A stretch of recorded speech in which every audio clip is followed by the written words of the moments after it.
Yeah.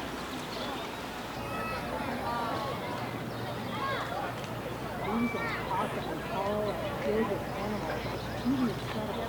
And unfortunately, in trouble in the homes on the savannas of Africa. That is particularly giraffe farmers in Kenya, who work for 70 years to protect them, even when local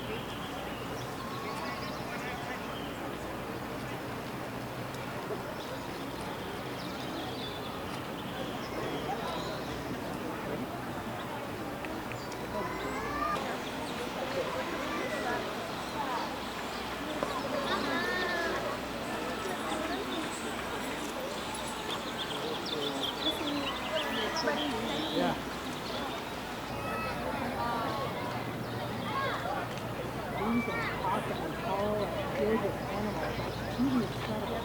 And unfortunately, in trouble in the homes on the savannas of Africa. That is particularly giraffe farmers in Kenya, who work